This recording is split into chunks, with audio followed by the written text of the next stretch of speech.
यानी हिमालय हमारी संस्कृति और सभ्यता लेडीज एंड जेंटलमैन की नहीं है। हमारी सिविलाइजेशन वोमेन और मैन, औरतों और मर्दों की भी नहीं है। हमारा कल्चर ब्रदर्स एंड सिस्टर्स, भाइयों और बहनों का था, है और रहेगा।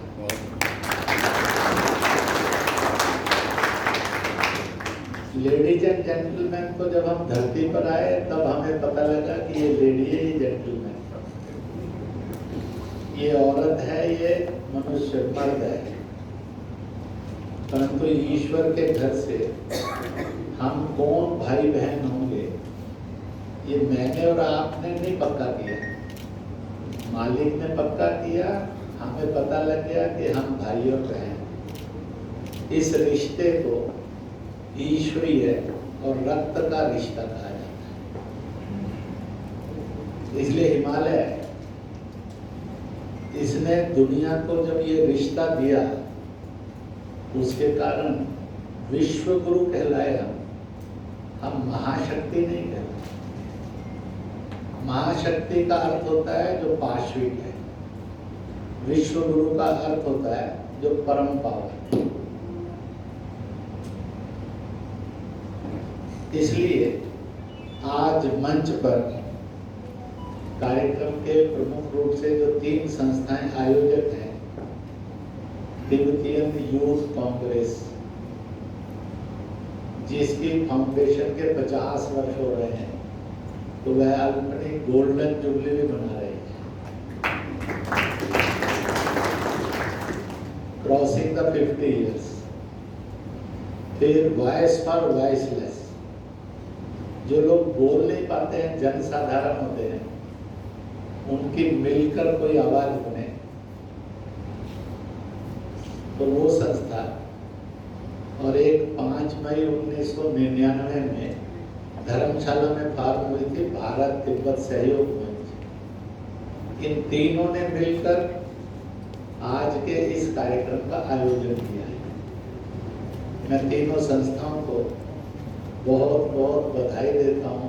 Many congratulation all the 3 organisation. आप तालियां बजाकर सेलिब्रेट कर लीजिए।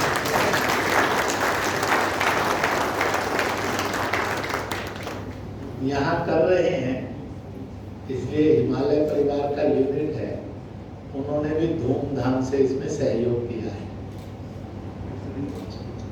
इसलिए मंच पर और सामने बैठे हुए ब्रदर्स एंड सिस्टर्स, भाइयों और बहनों और मित्रों,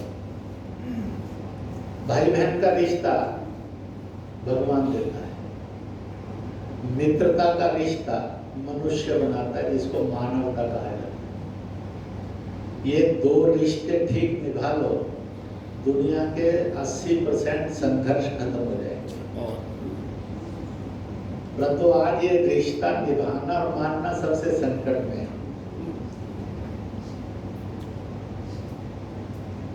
कार्यक्रम का आयोजन संयोग से ऐसा बन गया। 15 अगस्त 1947 को भारत का विभाजन होकर आजादी मिली थी, और इसलिए उसकी आजादी की 75वीं 75th हीरक जयंती आजादी के महोत्सव के रूप में मनाई जा रही है। ऐसे समय में भारत ने दुनिया को क्या संदेश दिया था? हिमालयन मैसेज क्या है, मानवता का संदेश क्या है कि दुनिया तालिबानाइजेशन से चलेगी, माओवाद से चलेगी, आतंकवाद से चलेगी, तानाशाही से चलेगी, विस्तारवाद से चलेगी, नक्सलवाद से और हिंसा से चलेगी, या दुनिया शांति से, भाईचारा से, करुणा से, मैत्री से विकसित होगी।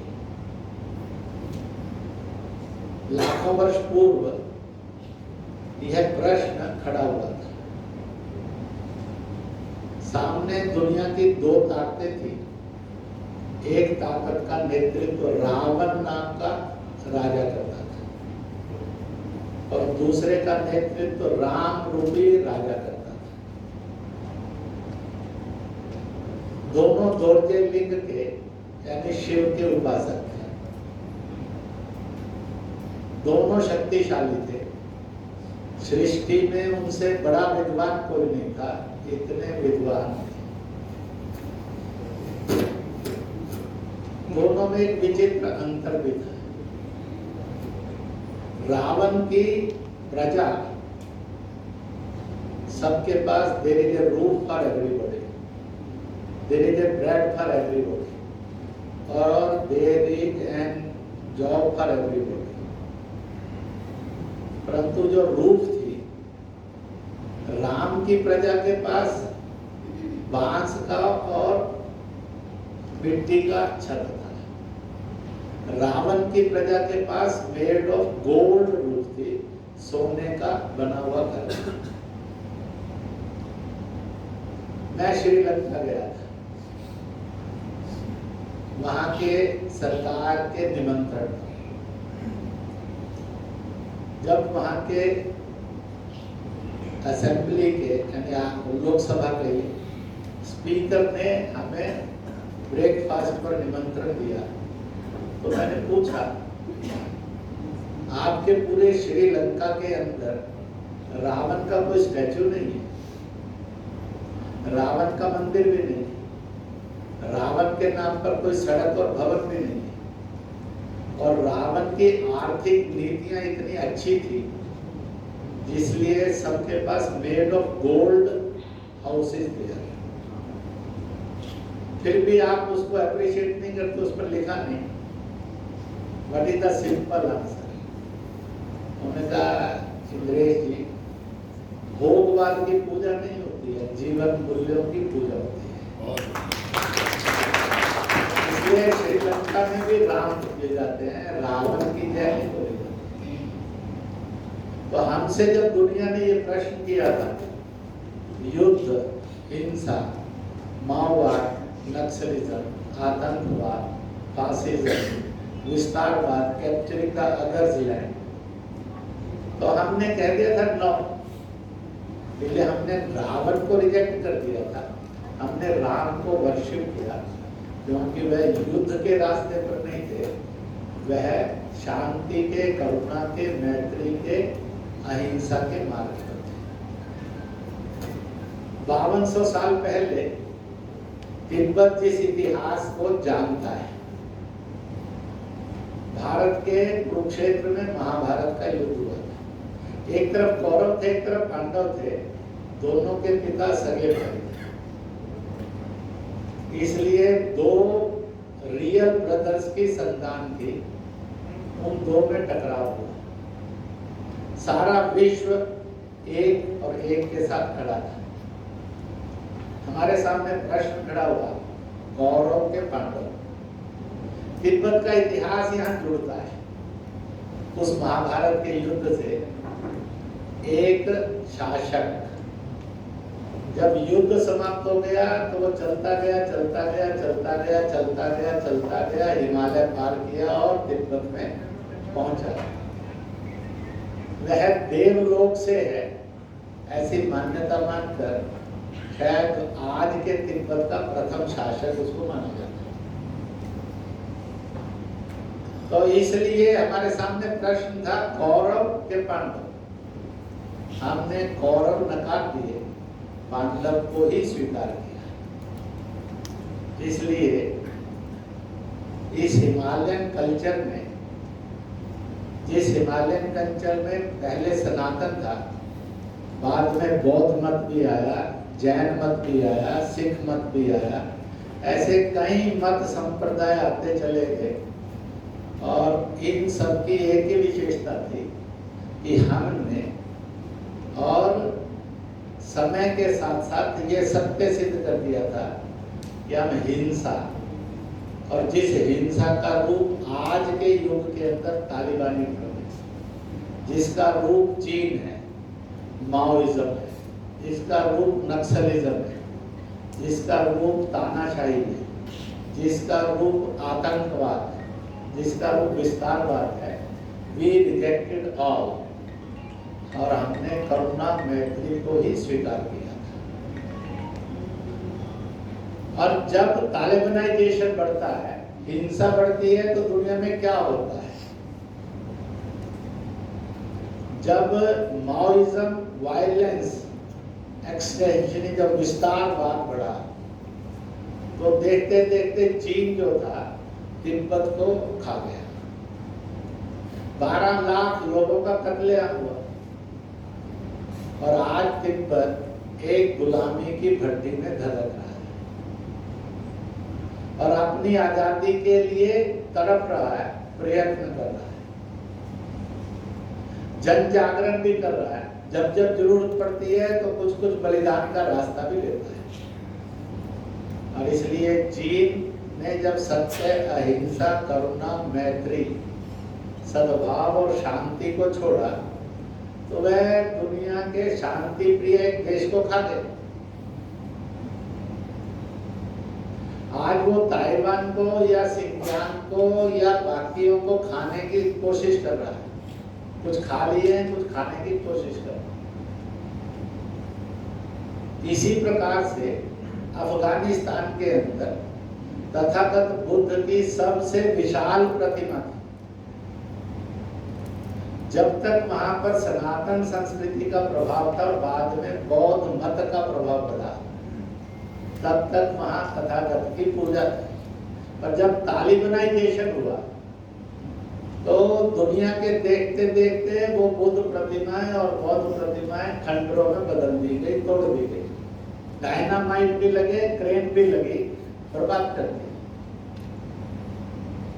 और सारा बौद्ध जगत देखता रह गया, परंतु वहां पर बौद्ध प्रतिमाओं को और बौद्ध प्रतीकों को तोड़कर फेंक दिया।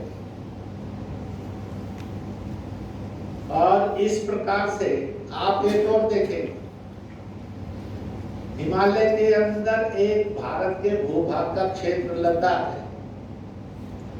जब देश को आजादी मिली 47 में, तो लद्दाख ने कहा था कि we don't want to be a statehood with Kashmir, हम कश्मीर के रास्ते नहीं जा सकते, हमें भारत सीधा अपना राज्य माने।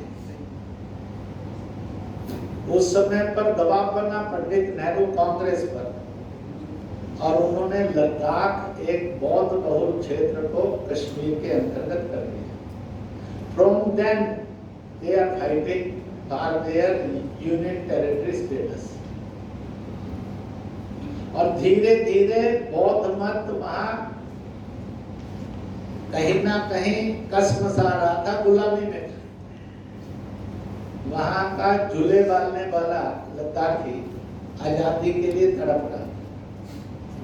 अब 2005 में उस लद्दाख को भी और उस आतंकवाद ग्रस्त कश्मीर से आजादी मिली, और वह आज निश्चित होकर भारत का भूभाग है। परंतु इन तीनों घटनाओं के अंदर एक समानता है। तिब्बत को उसकी आजादी मिलनी चाहिए, politically, socially, on the platform of public. सबसे पहले किसने आवाज उठाई? भारत। अगर आप दुनिया के बौद्ध देश देखेंगे तो उन्होंने नहीं आवाज उठाई। परम पावन दलाई लामा जी को नोबेल पुरस्कार अमेरिका, यूरोप ने दिया, पर जब प्रश्न ये खड़ा हुआ कि इंडिपेंडेंट तिब्बत, तो वो आज तक मौन है, उस पर चुप्पी। परंतु उसने चीन के विरुद्ध अपना एक मत तो दिया कि वी सपोर्ट परम पावन दलाई लामा। परंतु जब ये आता है कि इस एग्जाइल गवर्नमेंट को भी मान्यता देना चाहिए, तो पूरा यूरोप चुप हो जाता है। इसलिए शरण भी भारत ने दी, मान्यता भी भारत ने दी, एक्साइल गवर्नमेंट का दफ्तर खोलने की मान्यता भी थी और तिब्बतियों को निर्वासन के अंदर लाखों लाख करोड़ का हर साल अनुदान भी भारत सरकार देती आ रही है। Still Bharat is resisting China. इसी तरह से आप देखिए, जब अफगानिस्तान के अंदर बामियान में बौद्ध प्रतिमाएं तोड़ी गई, हु रजिस्टर्ड? यूरोप में कुछ बोला, मिडल ईस्ट का सवाल ही नहीं उठता क्योंकि वो तो तोड़ ही रहे। बौद्ध देशों ने भी संकट में खड़े हो गए कि हम दुनिया के इस्लामिक कंट्री से विरोध ले कि नहीं ले। Only there is one voice, that is of Bharat. ये एक सच्चाई है, मानिए तो नहीं मानिए तो, पर सत्य यही है। किसी के मानने ना मानने से सत्य नहीं बदलेगा।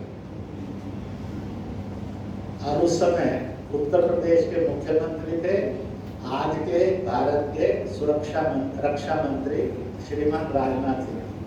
He was the first to announce कि हम उन सब मूर्तियों के अवशेष लाएंगे और सुरक्षित और सम्मानित उत्तर प्रदेश में संग्रहालय बनाकर रखेंगे, और जब कभी भी अवसर बनेगा तो हम उसको इंस्टॉल करवाएंगे।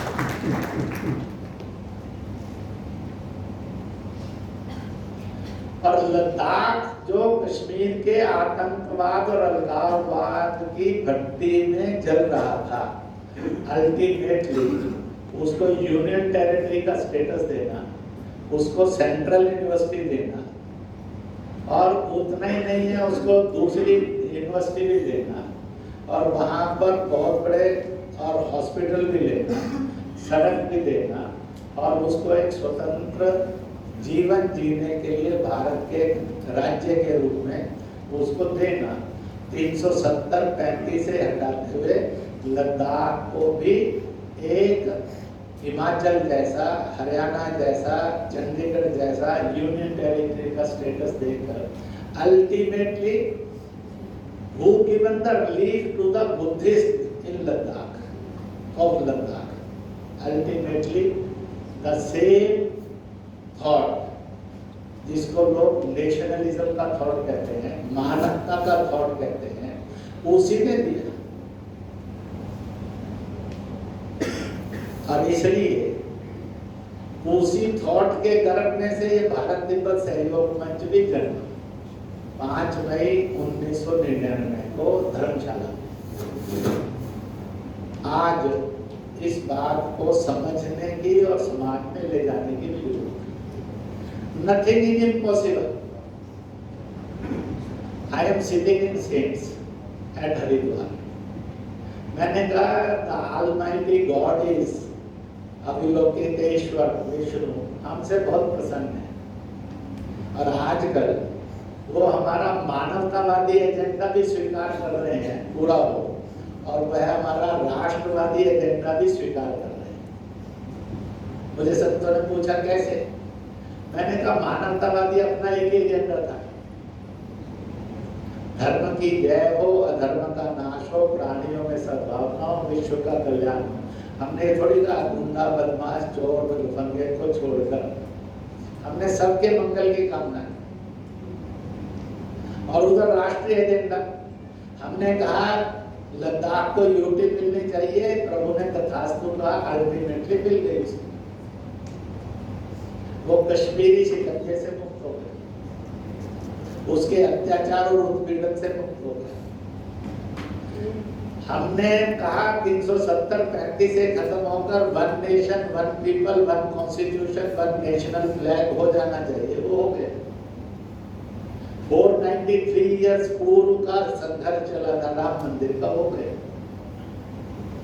कोविड आया। It is not a virus from nature, by nature in nature. It is a man-made virus made in China, made by Chinese. कितने लोग पूरी दुनिया के इसके मौत के मुंह में? 1,22 lakh China killed Chinese in their own country. 1,22 आदमियों की हत्या चीन ने चीनियों की करवाई। और 46 लाख पूरी दुनिया के लोगों को उसने मरवा दिया। और मैं और आप देखते रह गए, कोई कुछ नहीं कर सका चीन का, वो आज भी गाड़ रहा है। दुनिया में बदनाम तो हो गया, परंतु अकल अभी भी ठीक नहीं हुई और इतने लोग खा गया। परंतु जिस समय पूरी दुनिया के अंदर इतना बड़ा सर्वनाश हो रहा था पिछले 2 वर्ष में, 2020 और 2021, हु सेव्ड द वर्ल्ड? उस समय दुनिया के अनेक देशों ने एक फोटो प्रकाशित किया, एक भारतीय महामानव बजरंगबली के रूप में आकाश मार्ग से प्रवास कर रहा है विश्व का। इस टूरिंग द वर्ल्ड में टूर कर रहा है। हनुमान जी जैसा है, मूंछ और गदा है, पर चेहरा उसके ऊपर मुकुटा जो लगता था वो नरेंद्र मोदी का लगा था। पर्वत उठाया हुआ है, वो थाईलैंड जाता है, अमेरिका जाता है, इटली जाता है, फ्रांस जाता है, घूम रहा है। वो एयर ड्रॉपिंग करता है। एयर ड्रॉपिंग में क्या होता है? सैनिटाइजर, मास्क, आयुर्वेद, योग, प्राकृतिक चिकित्सा, लॉकडाउन, ताली थाली घंटी बजाओ, दीप जलाओ, भय भ्रम दूर करो।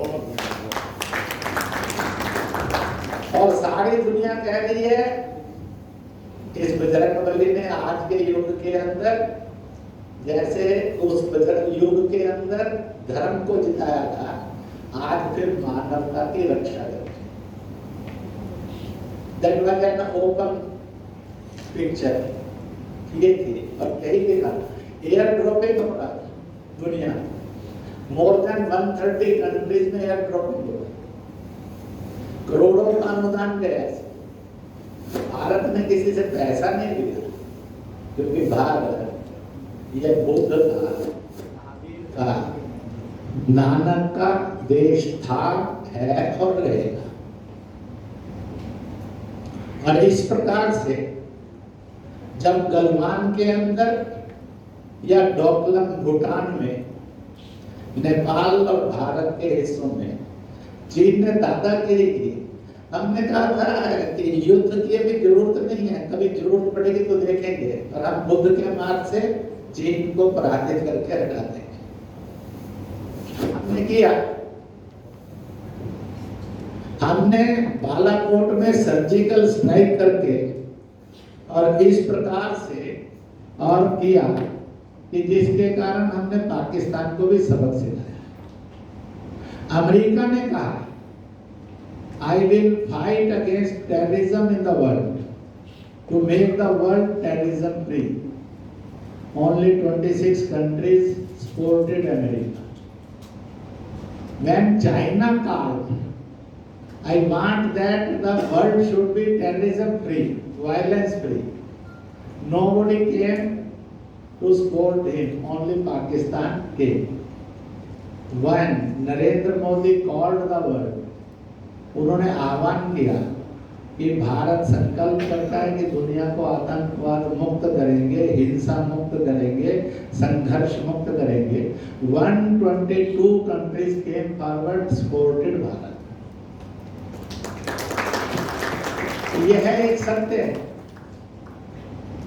और इसलिए मैंने कहा कि जब दुनिया इस तरफ बढ़ रही है तो हमें भगवान अवलोकनेश्वर को, विष्णु को, तथागत बुद्ध को साक्षी मानकर थोड़ा नया संकल्प करना है।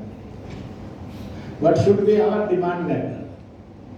तो मैंने कहा कि एक पहला डिमांड लेटर है, चीन कैलाश मानसरोवर हम कहेंगे खाली करो, खाली करो, खाली करो।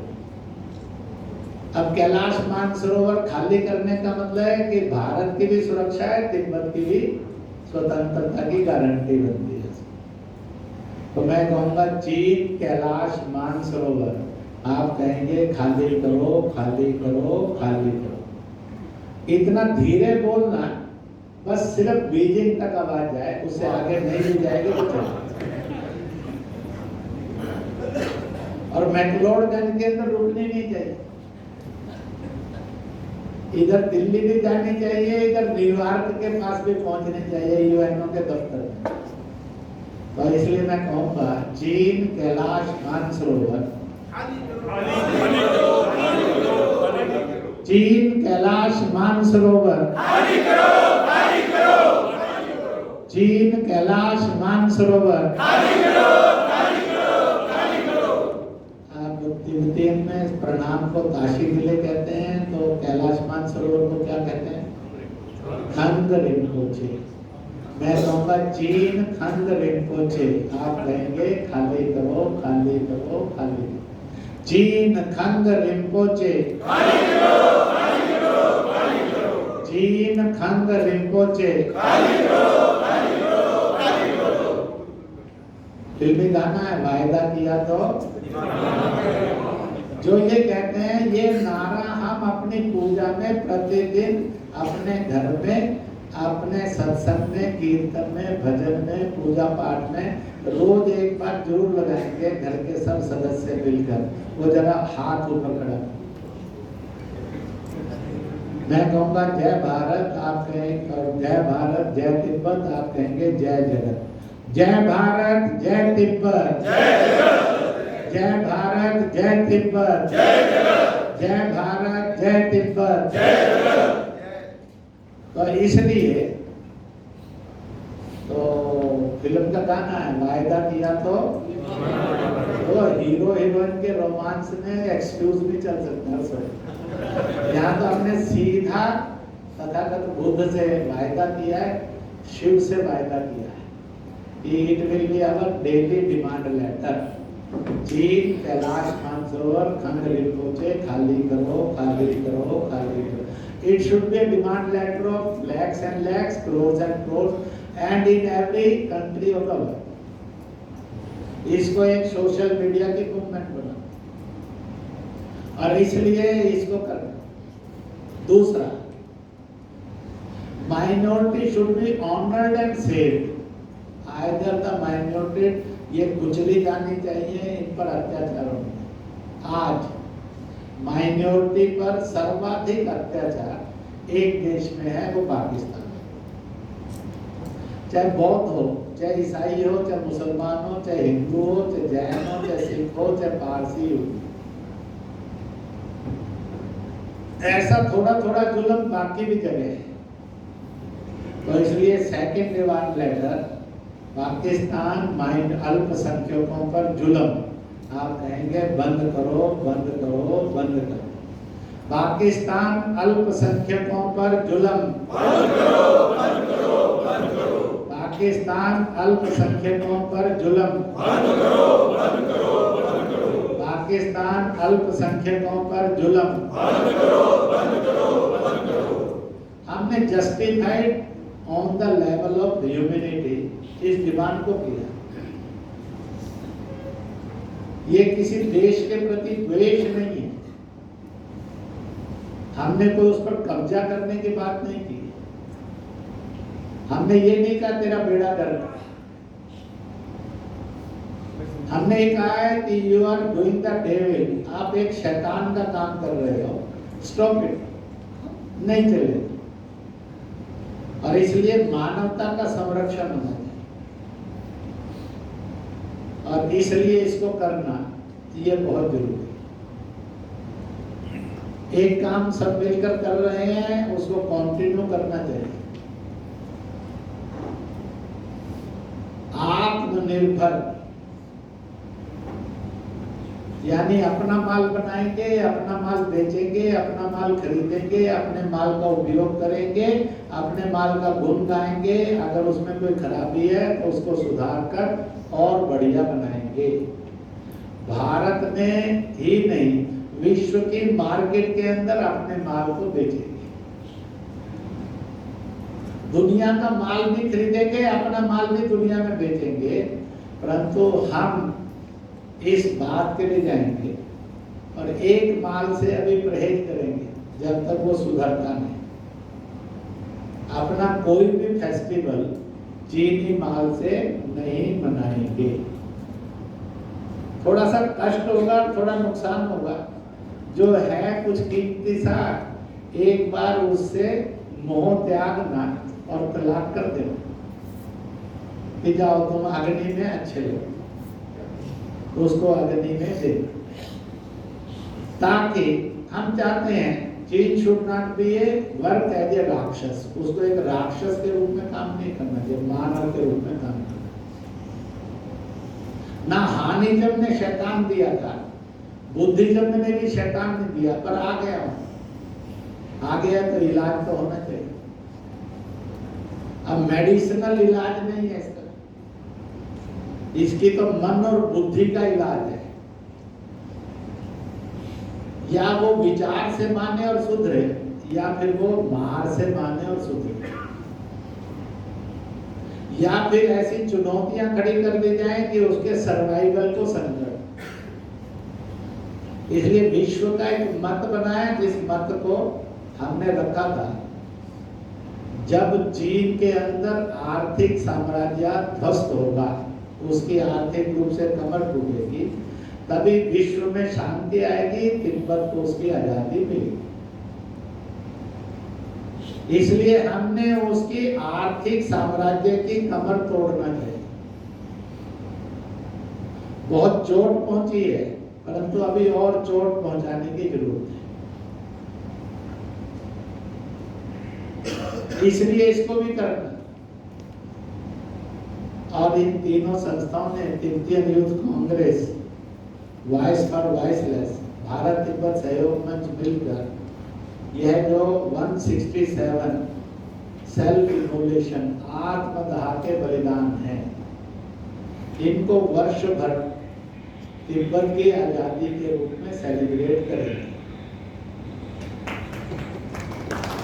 और इनके बलिदान को मैंने इनको कहा, दिस ऑल 167 1 पेज और less than A 1 page minimum, either of 100 page, either of 200 page, एक पुस्तक निकालिए, ये फोटो भी हो और इनके बलिदान की कहानी भी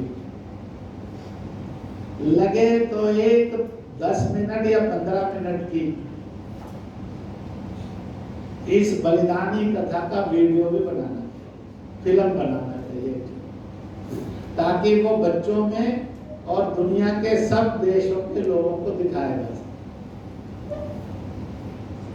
अगर आप एक पुस्तक बनाएंगे तो पुस्तक से लोगों के पास पहुंचेगी, पर अगर आप वीडियो बनाएंगे तो मुझे लगता है कि दुनिया के 750-800 करोड़ लोगों तक बात जा सकेगी गूगल में, क्योंकि गूगल ऐसा है जो दुनिया में सब जगह है, अवेलेबल टू ऑल है, अवेलेबल फॉर ऑल है। इसलिए 10 मिनट का मार्टरडियम्स, तिब्बत की आजादी के लिए बलिदान देने वालों को काशी विजय सैल्यूट, सलाम, नमस्कार। ये छोटा वीडियो भी बनाना चाहिए, कुछ इंटरव्यू भी उसमें डाले जा सकते हैं, आधे मिनट के, 1 मिनट में 3-4 इंटरव्यू करके आसान है, और इनके सेल्फ इमोलेशन की फोटोओं का वीडियो करना। ऐसा वो 10-15 मिनट की फिल्म हिट करती जाएगी, लोग उसको देखेंगे कि तिब्बत अपनी आजादी के लिए कैसे बलिदान के रास्ते पर जा रहा है। इससे पूरे विश्व की मानवता को झंझोड़ने में अवसर मिलेगा।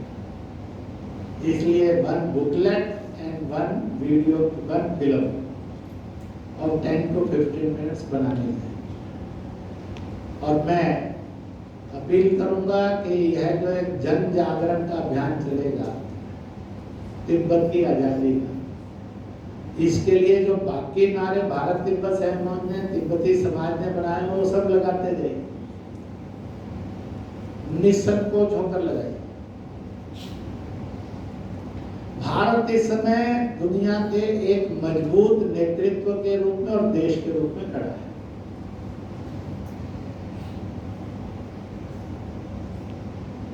और तिब्बत कभी भी चीन का पार्ट एंड पार्सल नहीं था, क्योंकि अगर चीन का पार्ट एंड पार्सल मान लेंगे तो फिर हम चीनी नागरिक हो जाएंगे। तिब्बती नागरिक नहीं रहे, फिर दुनिया के अंदर हम चीनी नागरिक कहलाने लगे। चीन का एक प्रोविंस तिब्बत, उसके नागरिक, पर मूल कौन सा? वो चीन।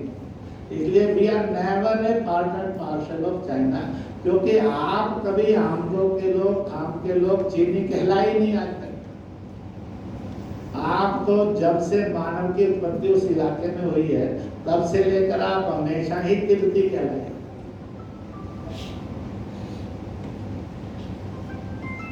You are never a Chinese. इसलिए तिब्बत कभी भी चीन का हिस्सा ना था, ना है, ना होना चाहिए।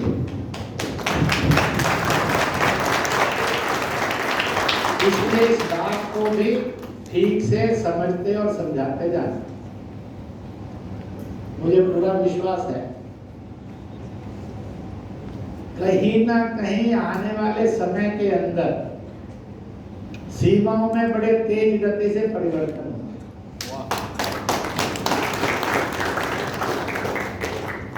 कुछ आज खुलकर बोलेंगे, कुछ कल खुलकर बोलेंगे, और कुछ प्रतीक्षा करेंगे और खुलकर बोल सकते। क्यों? एक आखिरी बात कह देता हूं, वो ये है, हम ही वो संस्कृति और सभ्यता है। तिब्बत से लेकर हिंद महासागर, श्रीलंका, मालदीव, और इधर अफगानिस्तान से लेकर म्यांमार, जिसने दुनिया के सब धर्मों को स्वीकारा है और सम्मान दिया, और भारत में जितने धर्म बनते गए उन सबको भी स्वीकारा और सम्मान दिया।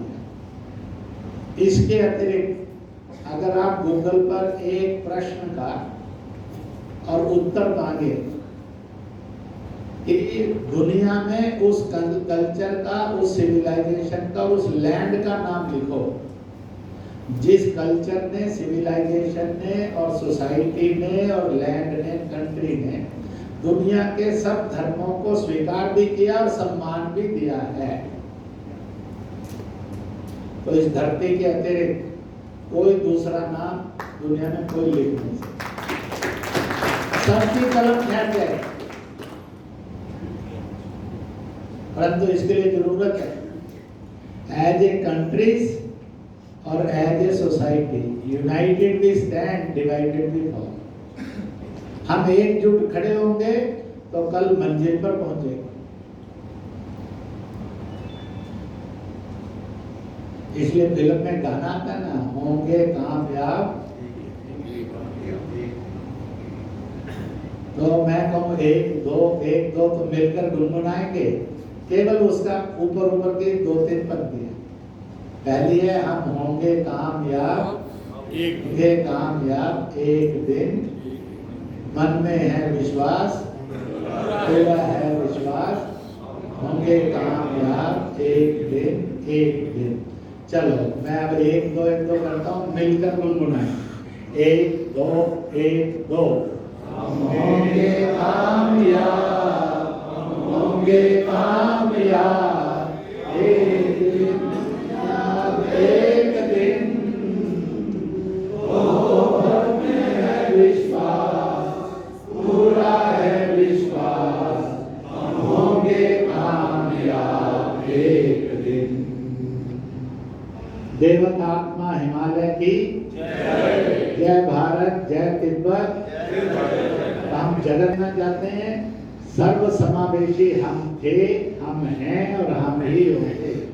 हम दुनिया की महाशक्ति यानी तानाशाह नहीं बनना चाहते, परंतु हम दुनिया के मार्गदर्शक थे, हैं और रहेंगे। यह स्टेटस अपना था और इसी को बरकरार रखना। खोया जन और जमीन फिर से अपने को मिले। मैं तिब्बतियन यूथ कांग्रेस की जो ये इंटरनेशनल कॉन्फ्रेंस है, इसमें जितने भी पधारे हुए प्रतिनिधि हैं उन सबको बहुत बहुत बहुत बहुत बधाई देता हूँ, शुभकामनाएं करता हूँ। Be happy and be aggressive and be prosper. Bharat के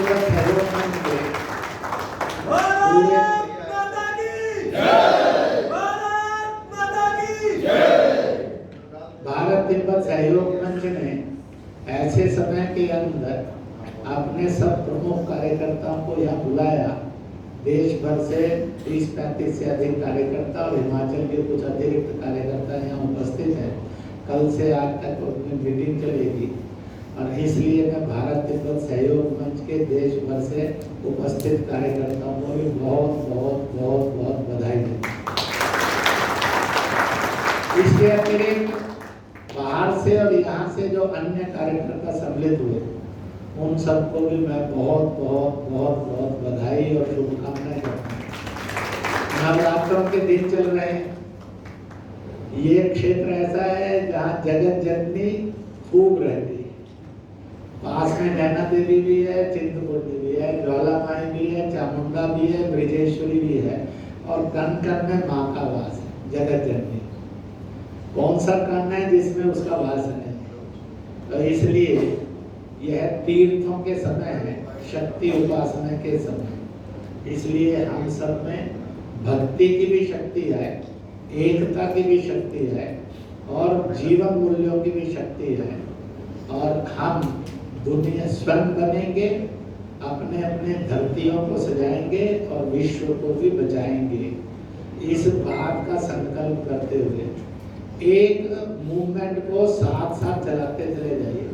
जहाँ जहाँ कार्यक्रम करेंगे, जहाँ जहाँ करेंगे, पेड़ लगाने में कंजूसी नहीं करना ताकि पर्यावरण अच्छा रहे। जल बचाने का स्वभाव बनाना, गंदा नहीं करना तो स्वच्छता अपने आप हो जाएगी।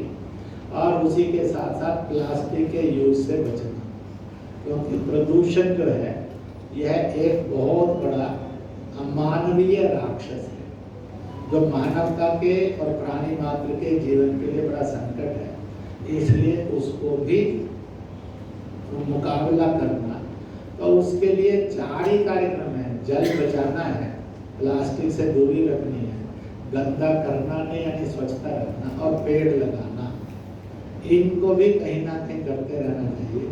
और एक और छोटी सी अपील करूंगा, और वो कैसे कर सकते हैं ये आप सब सोचिए। जहाँ तिब्बतियन यूथ कांग्रेस की इकाई है और जहाँ भारत तिब्बत सहयोग मंच की इकाई है, क्या ये संकल्प हो सकता है अपने उस गांव में, गली में, मोहल्ले में किसी जाति धर्म का आदमी हो, कोई भूखे पेट सोएगा नहीं, कोई नंगे बदन रहेगा नहीं। क्लोथ फॉर एवरीबॉडी और फूड ग्रेन फॉर एवरीबॉडी। भोजन नहीं देना, अन्न देना। तो महीने में एक बार देना, 15 दिन में एक बार देना। तो जिस जगह हम हैं वहाँ पर कोई नंगे बदन सोता नहीं है और कोई भूखे पेट रहता नहीं है। तो cloth for everybody, food grain for everybody. वो 50 है, 100 है, महीने में एक बार दीजिए, 2-4 कपड़े दीजिए, तो 10-5 किलो अनाज दीजिए। और फूड सबके लिए, food for all and cloth for all कर सकते हैं। जहाँ यूथ कांग्रेस का है, हम 50 को देंगे, 25 को देंगे, धीरे धीरे मूवमेंट में लोग जुड़ेंगे और बढ़ते जाएंगे। और इस प्रकार से जो गरीब है, दुखी है, पीड़ित है, कमजोर है, असहाय है, निर्बल है, हम उनके भी सहारे हैं। और इससे बड़ा पुण्य नहीं, इससे बड़ा धर्म नहीं। लगता है कि हम कर सकते हैं और करेंगे, तो जो तरह दोनों हाथ ऊपर खड़ा करते। भारत माता की जय, तिब्बत की जय, तिब्बत की आजादी, जय तिब्बत, जय भारत, जय तिब्बत। बहुत बहुत शुभकामनाएं, बहुत बहुत बधाई। इसी शब्दों के साथ मैं अपने को समाप्त